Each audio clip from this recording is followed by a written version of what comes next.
Lecture on the fourth day. The fourth day has passed, leaving you with 6 precious days to keep your practice. Today was a momentous milestone in your journey. This morning, you embarked on the true practice of Vipassana, meditatio, stepping into the realm of profound insight. The past 3 days were essential preparatio, laying the groundwork for this transformative moment. The 6 days ahead are critical, as your earnest and diligent efforts will anchor you firmly in this method. Vipassana is a unique practice, distinct from other meditation techniques prevalent today. Some methods involve contemplating a specific subject, such as a scriptural passage or the words of a sage. By reflecting deeply, you calm the mind, a beneficial approach. Others involve chanting a sacred name or phrase, either aloud or silently, to focus the mind. This too is helpful. Alternatively, some visualize a deity, saint, or divine figure, holding that image in the mind to achieve concentration. This method also has merit. When you focus the mind through these techniques, provided your intentions are pure, you notice a shift on the surface of the mind. With deep samadhi or concentration, this shift may penetrate slightly deeper, but it rarely reaches the subconscious depths, what Western psychology calls the unconscious mind. These practices, while effective for calming the mind's surface, do not address the root impurities buried deep within. Vipassana, however, targets these deep-seated defilements like weeds, with roots entrenched in fertile soil.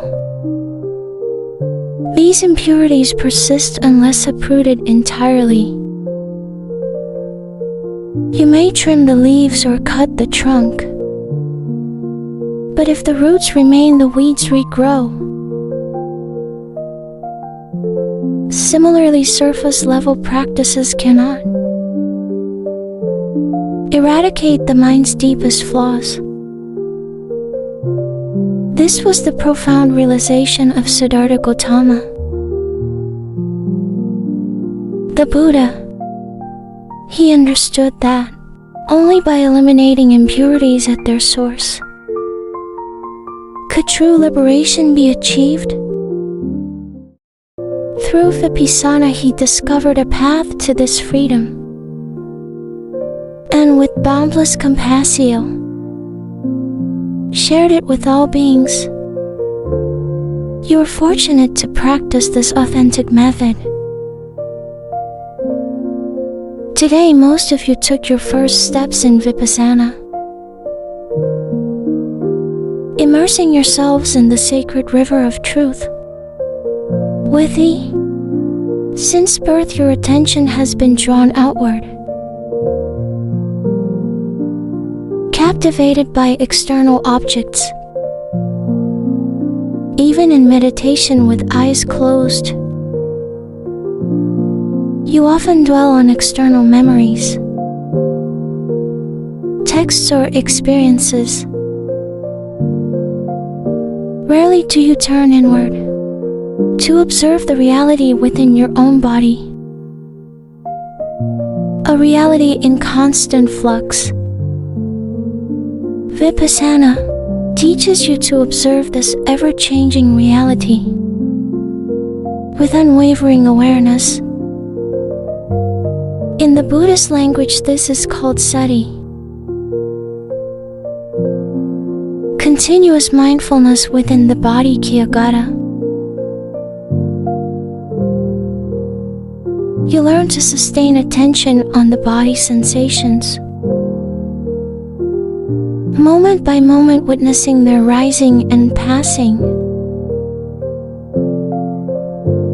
As your practice matures, this mindfulness extends to daily life, keeping your mind balanced in any circumstance. At this stage, your task is to experience reality through Vedana. Sensations. This is not mere intellectual reflection or imagination, but a direct encounter with the physical sensations you feel from head to toe, toe to head. These sensations, heat, pressure, tingling body, are your gateway to truth. Maintain this awareness diligently, for it is the essence of your practice. As newcomers, you may have questions about this method,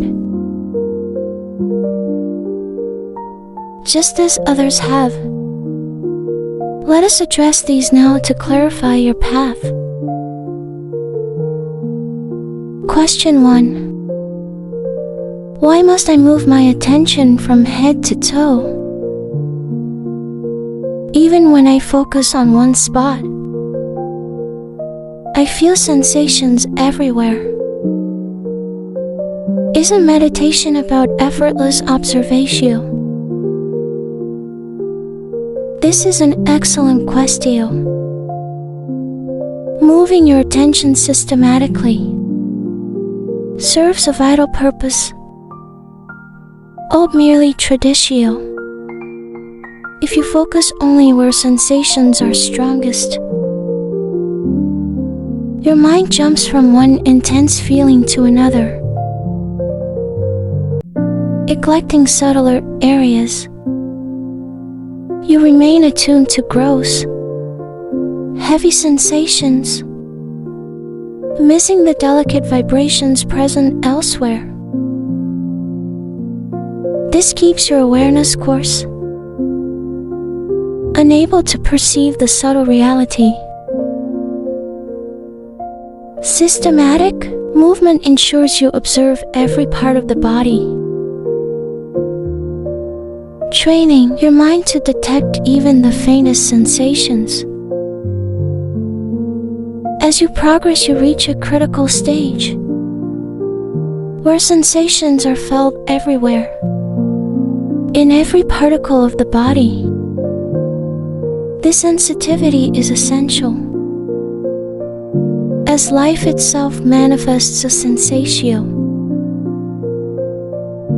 Without moving your attention, you risk bypassing this milestone, hindering your ability to experience the body's subtlest vibrations. Question 2. Why follow a specific order? Can I move my attention randomly? The order itself is flexible. If the prescribed sequence from head to toe feels unnatural, choose another that suits you. However, consistency is key.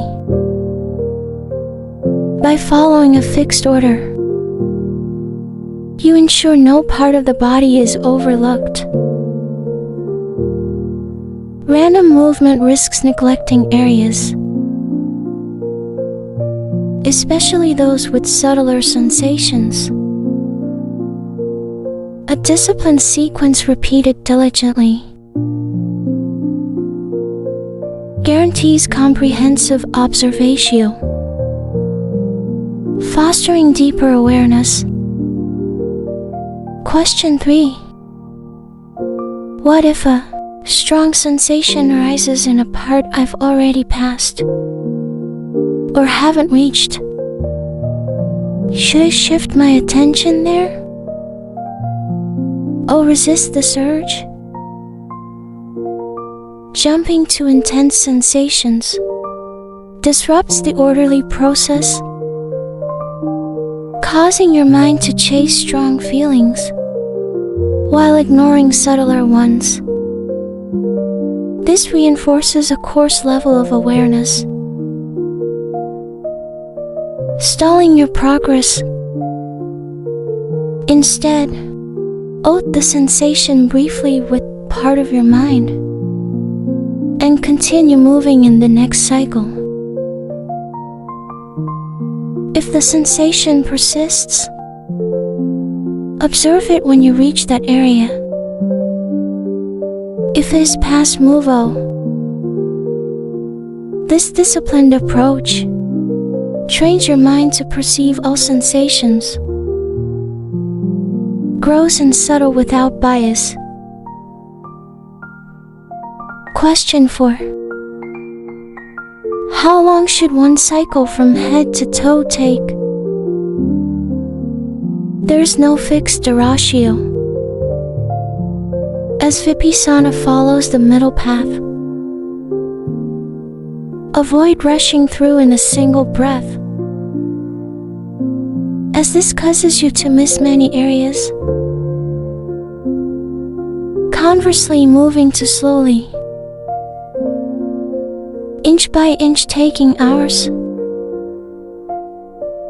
may bore the mind, reducing focus. A cycle of about 10 minutes or slightly longer is generally suitable, allowing thorough yet efficient observation. Question 5. What is the ideal size of the area to focus on?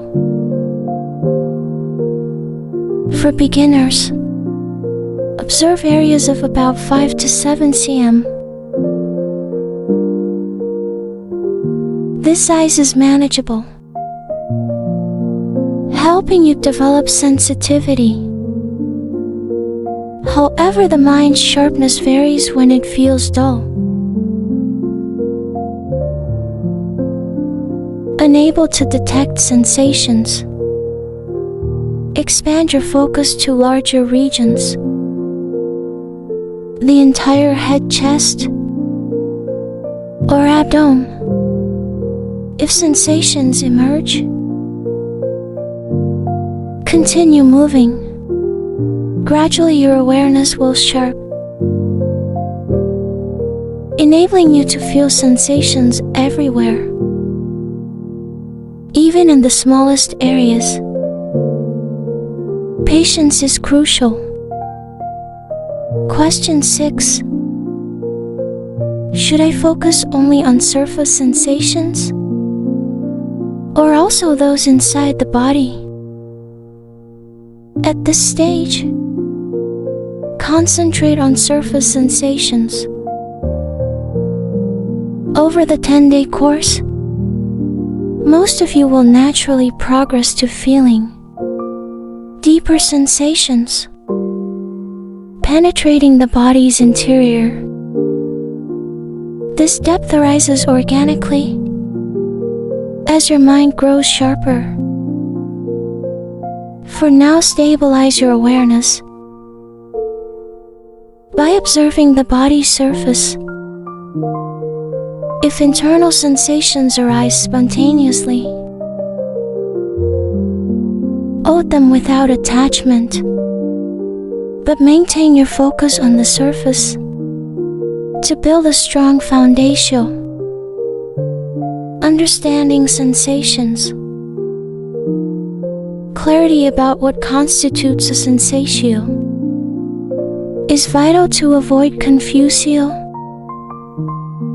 Sensations are simply what you feel physically on the body. Heat, sweat, pulsing heaviness, tingling pain, or any bodily experience. Despite explanations, some meditators mistakenly seek extraordinary sensations,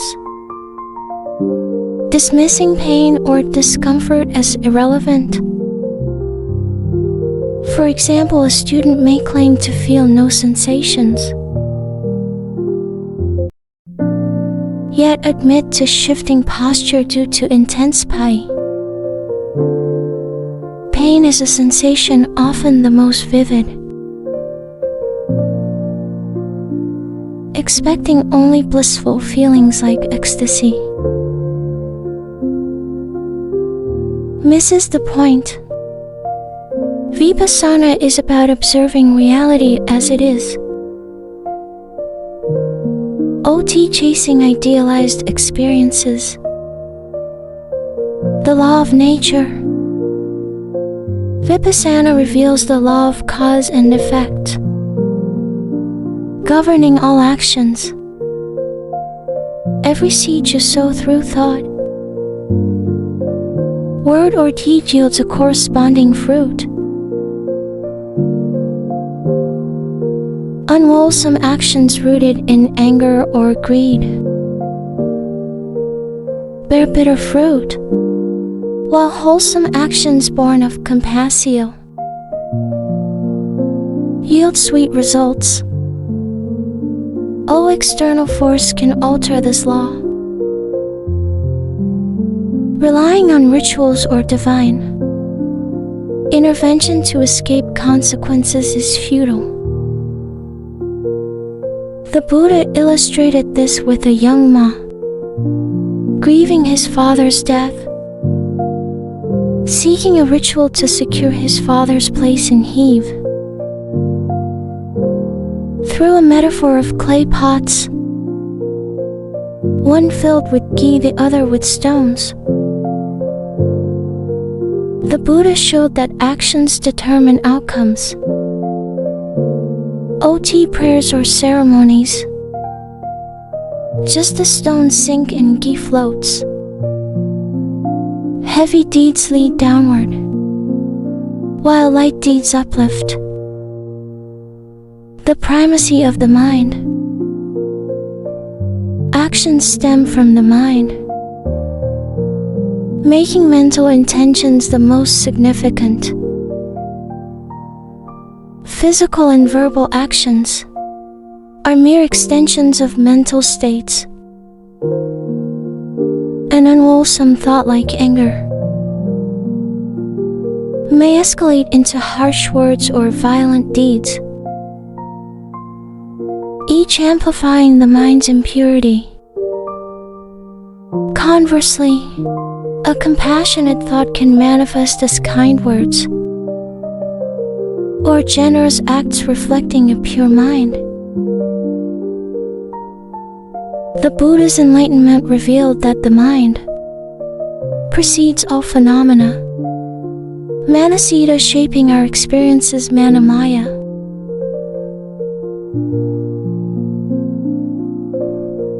A defiled mind brings suffering, like a cartwheel following a horse, while a pure mind brings happiness, like a shadow trailing its owner. For example, calling someone derogatory names with malice is unwholesome, but using the same words playfully with a child filled with love is wholesome. The action is identical, but the intention differs,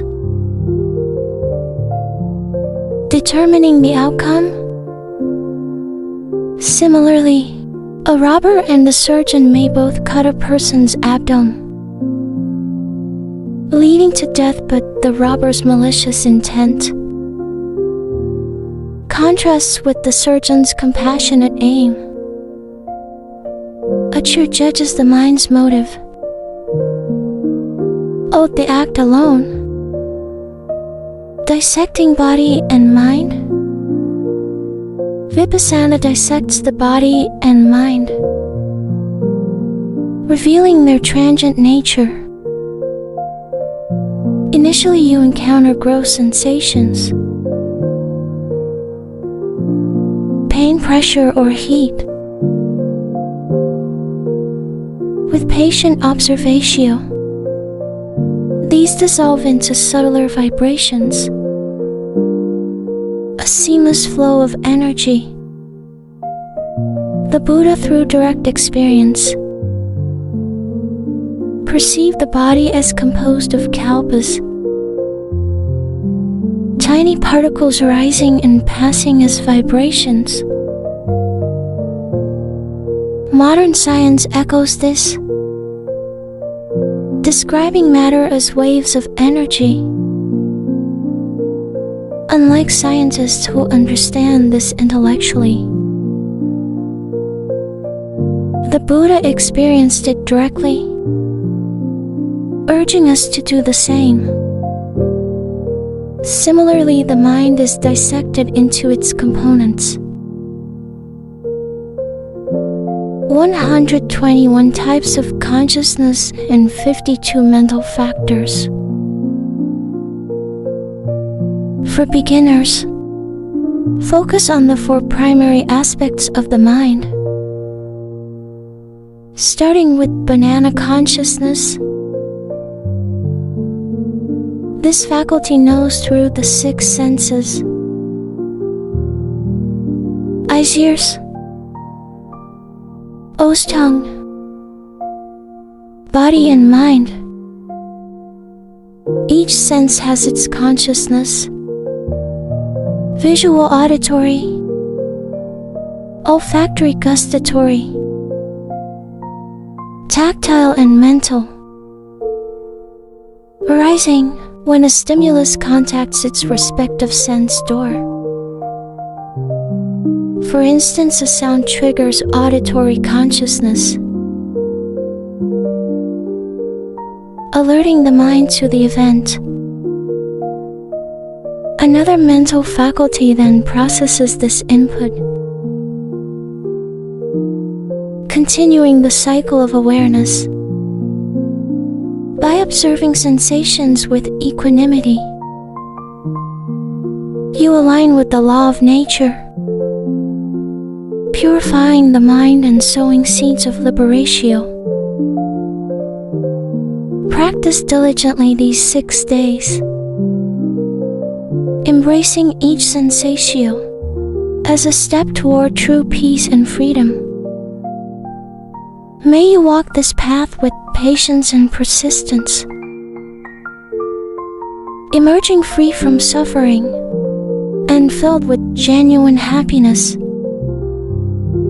PNTO Tunbi.